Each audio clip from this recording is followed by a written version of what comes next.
Narinig ko sa iyo, mag-affidavit kayo. Sige po, bigyan nyo na ako ng affidavit, sir, kahit bukas, kahit Monday. Anong affidavit? Di sabi mo, affidavit kayo eh. Oh, di ba si Glenn kasi? Oo nga, kaya bigyan niya na ako, sir. Bigyan niya na ako po. Kasi para i-prepare ko na, kasi mahirap mag-prepare eh. Sa 6 na yung counter natin eh. Pero maliwanag na sa iyo yung ano. Oh, maliwanag na po. Na muro-muro lang yung gagawin ni Ricky. Na kunyari lang yan para matugis na yung talagang totoong nag-ransom. At after that na namatay na bulagta na yung 3 pulis na yon, na si Layog at saka si Mana at saka yung isa at saka yung nag-withdraw sa ATM, tsaka na magsasalita si Bato. Doon na niya sasabihin na ito si Santa Isabel, ganun ba sir? Ganun ang maging outcome? Ganun nga ako dito. Yung kaya nga gusto ko makausap si Ricky kasi tinatanong ako ni Ricky, sir, i-briefing mo ako. Paano ba yung scenario? Ganun ang mangyayari. Kasi yun yung gusto niyang malaman sa akin. Tinatanong niya kasi ako dyan. Oh, siyempre sir, alam mo naman pagdating sa court, pag in-interrogate ka, pag tutuloy-tuloy yan. Siyempre alam mo naman yung asawa ng Koreano. Nagpupursige din sa kaso na yan. At saka hindi pa, yung Korean government, nagsulat kay Presidente Duterte, naghihingi ng tulong. Malay mo, ang Korean government, sabi niya, sige, Presidente Duterte, mag-exchange tayo, business relation, ganito, bigyan ka namin ng ganito, kapalit nung pag-ano mo doon sa aming isang nasyonal na namatay. O, di ba, sir? Ganun eh. Kasi yan sila, yung totoo naman eh. Ganito kasi yung ginawa yan diyan. Meron kasing subject yan doon. Doon mismo. Yan yun. Subject nila talaga yan. Yan taong yan, subject nila talaga. Konektado yan doon sa ito. Ano talaga yan, sir? Drug, mo talaga yan? Positive ka po talaga na nag-ano ng drugs yan? Oo. Sino naman yung Albert Chua, sir? Ha? Sino naman po yung Albert Chua? Drug lord yun. Yun yung drug lord. Yung binibigay. Yan yung boss niya, sir. Boss nitong namatay na Koreano. Oo, binibigay niya yung pera dyan. Tapos tawag dito? Pinamani launder. Pinamani launder. So, kung pagkatitingnan mo, negosyante, pero nilolonder yung pera. So, totoo yan. Totoo yan sa may subject sila. Ginawa nito ni Layog. Kinausap si Magdaluyo. Kinausap niya si Kanyal Magdaluyo. Sir, na tinatrabaho nyo na pala yun. Baka naman pwede tayong mag-join kasi, yan yung financial, maraming pera yan. Opo. Ganon. Opo. Kami, hindi kami nagsasalita ngayon. Ang sabi nito ni Layog, sir, meron akong dyan, kasi pera, gano'n. Kami, trabaho lang kami. Yun. So, ang nangyayari, sige sir, kung pwede ba kami, pwede bang mag-join tayo? Sige, wala namang problema. Pero may mga efforts na kami, sinasabi niya. Pero may mga efforts na kami kasi ang kampo nila sa Pampanga. Opo. Yan yung kampo nila. Sa may Pampanga yung kampo. Alam mo ba yun, sir, na nag-ocular din ako doon ng mga bahay? Oo nga, sabi sa ni Ricky. So ngayon, eto ngayon, no?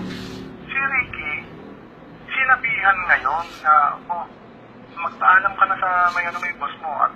Di ba pinall out nyo nga si Ricky doon sa exercise? Yes, oo, pinula out. So, ganun na mangyayari. Kung gustong ito, pinapakilala ko si, ganito, ayan mo na, okay, sige. Tapos, anong 18,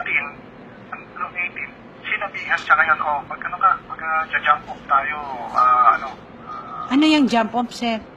pupunta tayo doon. Okay. Pupunta tayo doon ng itong araw na to. Magpaalam ka na sa may boss mo. Nagpaalam ba yun?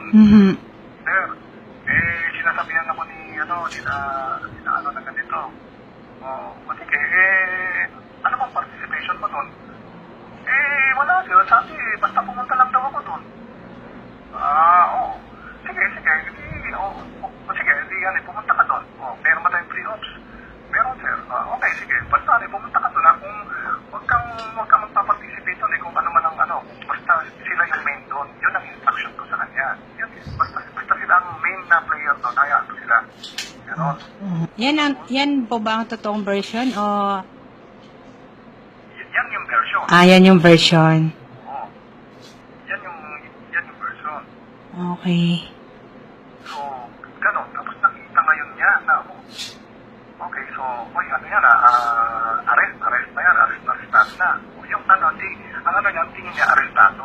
Opo. Yung pala, hindi niya alam, kidnap na pala yun. Okay, so, Kinikidnap na nung kabilang grupo, sir, yung nilalayog. Oo, ganon, kinikidnap na.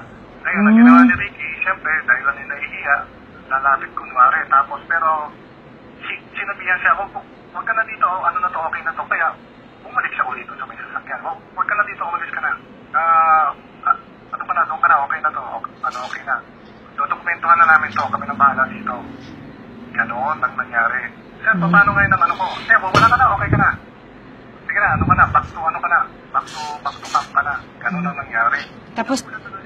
Tapos tinuloy pa nila yung pag-ransom. Pinatay na nga nila, tinuloy pa nila layog ang pag-ransom, sir. Yes, ganon. Oo. Kasi, Ang sama nila, no? oo naman. Naku. Eh, matagal na nilang lakad yan eh. Grabe. Lakad.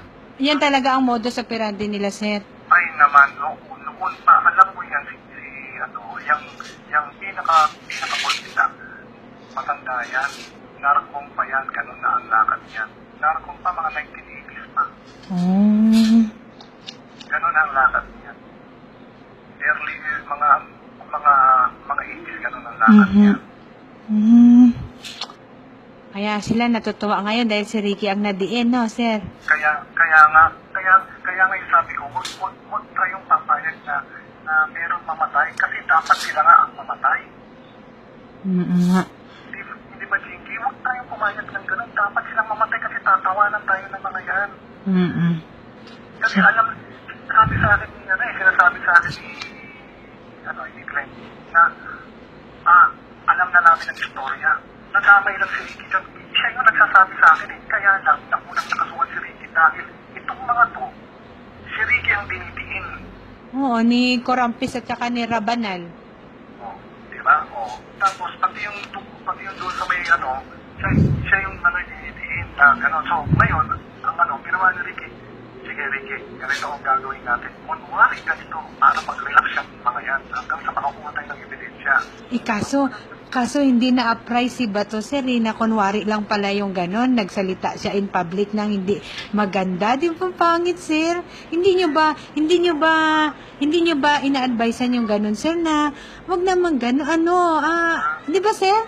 Relaxing siya masyado siyang matabil ang dila niya, hindi man lang, di ba? Tama, marami nagsasabi niya. Pero, lagi siyang nakukuryente. Kaya sa pagkakataon nito, mas makukuryente siya. Ako, maniwala ko sa rin. Pagpapawisan niya kapag tinanong ng media yan. Ay, makuryente talaga siya, sir. Kung lahat-lahat na, magsasalita na ako. Sobrang makuryente talaga siya. Kaya nga, sir, hindi nga ngayon, sabi mo nga, kailangan matsugig mo na, mamatay mo na yung tatlong principal suspect, tsaka yung nagwi-withdraw sa ATM. Tapos, i-declare ni Bato na ito na yung tunay na kidnapper at hindi si Ricky. Sige, ano naman natin? Na nila, sir. Na nila. Opo. Okay na ako, sir. Oo, naintindihan ko na po lahat ang natin. Opo. Opo. Sige, sir. Opo. Ayun nga siyempre sir, alam mo naman yung ordinaryong tao, office bahay lang ako, hindi ko naman naintindihan yan. Although, ako lahat talaga sir, yung mga ni Ricky, kagaya niyan sa ombudsman, ako lang yan gumagawa ng niya, walang iba, ako lahat. Siyempre, parang pagdating sa pleading, sa mga ganun, hindi, sanay na ako niyan.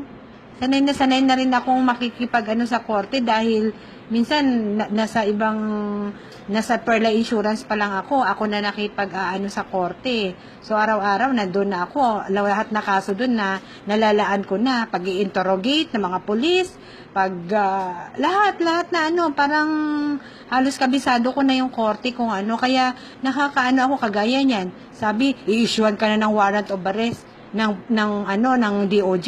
DOJ ka lang. Ang mag-issue ng warrant of arrest yung judge, yung court, at hindi DOJ. Bobo. Sige sir, maliwanag na po sa akin sir. Basta tayo sir, nagtutulungan tayo, tinutulungan mo kami. Nagpapasalamat po ako dahil nandyan po kayo at talagang kung mangyari po ito sir, talagang saludo na ako sa inyo. Tunay na tunay po kayong boss ni Ricky. Kaya nga, basta open mind lang. Opo sir. Tayo, buksan lang natin yung isip natin. Ako sir, hindi mo pa ako kilala ng buong buo. Sandali lang tayo nagkakasama dito ng ilang past days, 'di ba? Nung kailan sandali lang ako. Hindi mo pa po ako kilala kung anong klaseng tao ako sir. Pero ako sir, ganito lang ako magsalita. Straight po ako magsalita. Pero ganito lang ako, mukhang maldita ang dating. Pero sobrang bait ko po sir. Hindi mo ako kung may hingiin ka sa akin pabor, hindi kita mahindian. Ayaw ko yung taong dinikla, naghingi sa akin ng pabor, tapos i-decline ko. Ayaw ko po yung ganon, kasi galing ako sa mahirap, sir, eh. Ang taong galing sa mahirap at talagang matigas na yung paghihirap, hindi yan natakot masaktan. Hindi din yan matakot mamatay. Hindi din yan matakot magsalita ng katotohanan. Ayun, sir. Kaya nagpapasalamat po ako sa iyo ngayon, sir, dahil masusing pag-i-explain mo po sa akin. At sige po, ako na po bahala kay Ricky, sir, na ganun po yung version po ng gusto po ninyo at gusto ng EKJ. Basta hindi mo naman ako idamay. Opo, sir. Kaya nga, sir, Idamay ko. tulong lang tayo.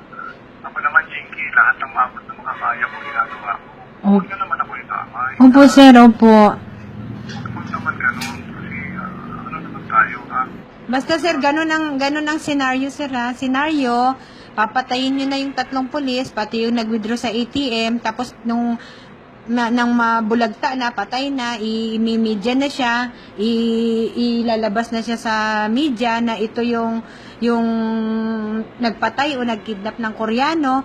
Ay, teka lang pala sir, may carnapping pa si Ricky at saka robbery sa NBI. Paano pa yun sir? Ay, yun na nga, ano na yun kasi, di ba, hindi naman siya ang nag-drive ng sasakyan.